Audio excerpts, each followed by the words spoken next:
ತಮಿಳುನಾಡು ಮತ್ತು Karnataka river war ಮತ್ತೆ ತಾರಕಕ್ಕೇರಿದೆ. ತೊಳೆಯೋದಕ್ಕೂ ನಾವೇ ಕೊಡಬೇಕು, ಕುಡಿಯೋದಕ್ಕೂ ನೀರು ಕರ್ನಾಟಕವೇ ಕೊಡಬೇಕು ಅಂದ್ರೆ ನಾವೇನು ಮಾಡೋದು? ತಮಿಳುನಾಡು ವರ್ಸಸ್ ಕರ್ನಾಟಕ ದಿನ ಕಳೆದ ಹಾಗೆ ರಿವರ್ ವಾರ್ ಮತ್ತೆ ತಾರಕಕ್ಕೇರಿದೆ. ಈಗ ಆ ವಿವಾದಕ್ಕೆ ಕೋರ್ಟ್ ಕೂಡ ಮಧ್ಯಪ್ರವೇಶ ಮಾಡಿದೆ. ತಮಿಳುನಾಡು ವರ್ಸಸ್ ಕರ್ನಾಟಕ ನದಿ ನೀರಿನ ವಿವಾದ. ಜೀವನದಿ ಕರ್ನಾಟಕದ ಪಾಲಿನ ಅಮೃತ. ನದಿ ನೀರಿನ ಸಮರಕ್ಕೆ ಈಗ ಸುಪ್ರೀಂ ಬ್ರೇಕ್. ಕೇಂದ್ರ ಸರ್ಕಾರಕ್ಕೆ 30 ದಿನಗಳ ಡೆಡ್ಲೈನ್ ಅನ್ನು ನೀಡಿದೆ ಸುಪ್ರೀಂ ಕೋರ್ಟ್. ಇದರ ಮುಖೇನ ಇದು ನಮ್ಮ ರಾಜ್ಯಕ್ಕೂ ಕೂಡ ಹಿನ್ನಡೆನೆ. ದಕ್ಷಿಣ ಪಿನಾಕಿನಿ ನದಿ ನೀರು ಹಂಚಿಕೆಗೆ ಟ್ರಿಬ್ಯುನಲ್ ಕೋರ್ಟ್. ಕರ್ನಾಟಕದಲ್ಲಿ ನದಿಯ ಮೇಲೆ ಅಣೆಕಟ್ಟುಗಳು ಜಲಾಶಯಗಳ ನಿರ್ಮಾಣಕ್ಕೆ ತಮಿಳುನಾಡು ಆಕ್ಷೇಪ ಸಲ್ಲಿಸಿತ್ತು. ಕರ್ನಾಟಕ ಸರ್ಕಾರ 2019ರಲ್ಲಿ ಹೊಸ ಜಲಾಶಯಗಳ ನಿರ್ಮಾಣಕ್ಕೆ ಅನುಮತಿ.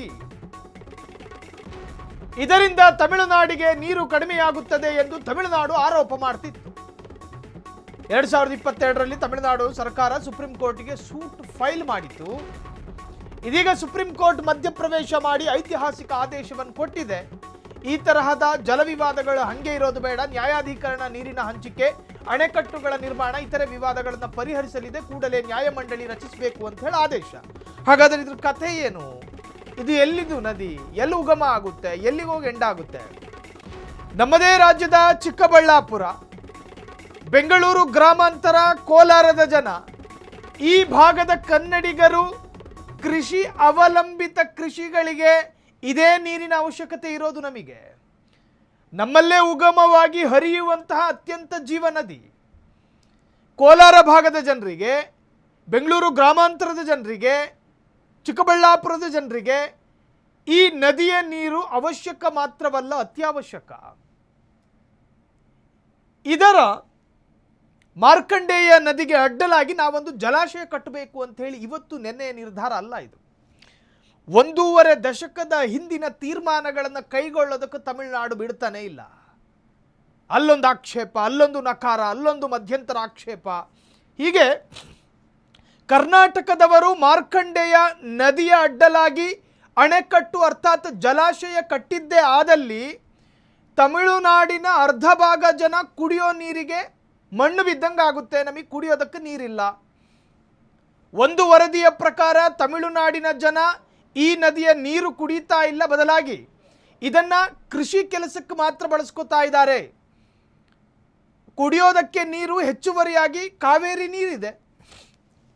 ಜೊತೆಗೆ ಈ ನೀರು ಕೂಡ ಬೇಕು ಎನ್ನುವ ಹಠ ನಿಜಕ್ಕೂ ಕೂಡ ನಿರ್ಭಾವುಕ ಹೃದಯವನ್ನು ತೋರಿಸ್ತಾ ಇದೆ ಅನ್ನೋದು ಈ ಹಿಂದಿನಿಂದಲೂ ಕೂಡ ಚರ್ಚಿತವಾಗ್ತಾ ಇರ್ತಕ್ಕಂಥ ವಿಚಾರ. ಈಗ ಕೋರ್ಟ್ ಮಧ್ಯಪ್ರವೇಶ ಮಾಡಿ ಒಂದು ನ್ಯಾಯಮಂಡಳಿಯನ್ನು ರಚನೆ ಮಾಡಬೇಕು ಅಂತೇಳಿ ಹೇಳಿದ್ದು ಸ್ಟೇಟ್ ಗವರ್ನಮೆಂಟಿಗಲ್ಲ, ಬದಲಾಗಿ ಸೆಂಟ್ರಲ್ ಗವರ್ನಮೆಂಟಿಗೆ. 30 ದಿನಗಳ ಅತ್ಯಂತ ನಿಖರವಾದ ಡೆಡ್ಲೈನು. ಒಂದು ದಿನ ಆಚೆನೂ ಇಲ್ಲ, ಒಂದು ದಿನ ಈಚೆನೂ ಇಲ್ಲ. ಇದರ ಒಳಗಾಗಿ ಜಲವಿವಾದಗಳನ್ನು ಬಗೆಹರಿಸಬೇಕು, ಒಂದು ನ್ಯಾಯಾಧೀಕರಣ ಆಗಬೇಕು. ಅತ್ತ ತಮಿಳುನಾಡು ಸೊರಗಬಾರ್ದು, ಇತ್ತ ಕರ್ನಾಟಕ ಅಳಬಾರ್ದು. ಇಬ್ಬರು ಮುಖದಲ್ಲೂ ನಗು ಇಲ್ದಿದ್ರೆ ಪರವಾಗಿಲ್ಲ, ಬದಲಾಗಿ ಜಲವಿವಾದ ಕೊನೆಯಾಗಬೇಕು. ಇದು ಕೋರ್ಟ್ ಎಲ್ಲ ವಿಚಾರದಲ್ಲೂ ಕೂಡ ಮಧ್ಯಪ್ರವೇಶ ಮಾಡಿ ಈ ತರಹದ್ದೇ ಒಂದು ನ್ಯಾಯವನ್ನು ಕೊಡುತ್ತೆ. ಈ ನದಿ ಮತ್ತು ಜಲವಿವಾದಗಳ ವಿಚಾರದಲ್ಲಿ ನ್ಯಾಯಾಧೀಕರಣ. ಹಾಗಾಗಿ 2018ರಲ್ಲಿ ಪ್ರಾರಂಭ ಮಾಡಿದ್ವಿ ಜಲಾಶಯ ಕಟ್ಟಬೇಕು ಅನ್ನೋ ಒಂದು ಸಣ್ಣ ನಕ್ಷೆ. ಆ ಸಂದರ್ಭದಲ್ಲಿ ತಮಿಳುನಾಡು ಕೋರ್ಟ್ ಅಂಗಳಕ್ಕೆ ಹಾಕ್ತಿದ್ದನ್ನ ನೀವು ಜಲಾಶಯ ಈಗ ಜಲಾಶಯ ನಿರ್ಮಾಣ ಮಾಡೋದ್ರಿಂದಾಗಿ ನಮಗಾಗುವಂತಹ ಲಾಭಗಳೇನು? ಒಂದು, ವಿದ್ಯುತ್ ಉತ್ಪಾದನೆಗಳನ್ನು ಮಾಡಬಹುದು. ಜೊತೆಗೆ ಕೋಲಾರ, ಬೆಂಗಳೂರು ಗ್ರಾಮಾಂತರ ಭಾಗದ ಜನರಿಗೆ ಕುಡಿಯೋದಕ್ಕೆ ನೀರು ಪೂರೈಕೆ ಮಾಡಬಹುದು ಬರಗಾಲದಲ್ಲಿ. ಇನ್ನು ಬೆಂಗಳೂರು ಗ್ರಾಮಾಂತರ ಹಳ್ಳಿ ಪ್ರದೇಶಗಳಲ್ಲಿ, ಗ್ರಾಮಾಂತರದ ಹಳ್ಳಿ ಪ್ರದೇಶಗಳಲ್ಲಿ, ಕೋಲಾರ ಭಾಗಗಳಲ್ಲಿ, ಚಿಕ್ಕಬಳ್ಳಾಪುರ ಭಾಗಗಳಲ್ಲಿ ಜಮೀನು ಮತ್ತು ಕೃಷಿ ನಂಬಿಕೊಂಡು ಬದುಕುವಂತಹ ಸಹಸ್ರಾರು ಕುಟುಂಬಗಳಿದ್ದಾವೆ.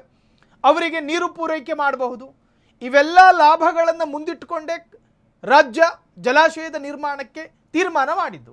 ಆದರೆ ಜಲಾಶಯ ಕಟ್ಟೋದಕ್ಕೂ ಬಿಡಲ್ಲ ಅಂಥೇಳಿ ತಮಿಳುನಾಡು ಪ್ರತಿಯೊಂದು ವಿಚಾರದಲ್ಲೂ ಕೂಡ ಮೂಗು ತೂರಿಸಿಕೊಂಡು ಬರ್ತಿದ್ದಂತಹ ತಮಿಳುನಾಡು ಈ ಜಲವಿವಾದದಲ್ಲಿ ಮಾತ್ರ ಅತ್ಯಂತ ಅತಿರೇಕವಾಗಿ ವರ್ತನೆ ಮಾಡ್ತಾ ಇತ್ತು. ಈಗ ಕೋರ್ಟ್ ಮಧ್ಯಪ್ರವೇಶ ಮಾಡಿದೆ, ನ್ಯಾಯಾಧೀಕರಣ ಮಾಡ್ತೀವಿ, ಜೊತೆಗೆ ಸೆಂಟ್ರಲ್ ಗವರ್ನಮೆಂಟ್ 30 ದಿನಗಳ ಒಳಗಾಗಿ ನ್ಯಾಯಮಂಡಳಿಯನ್ನು ರಚಿಸಬೇಕು ಅಂತ ಹೇಳಿ ಖಡಕ್ಕಾಗಿ ಆದೇಶವನ್ನು ಕೊಟ್ಟಿದೆ.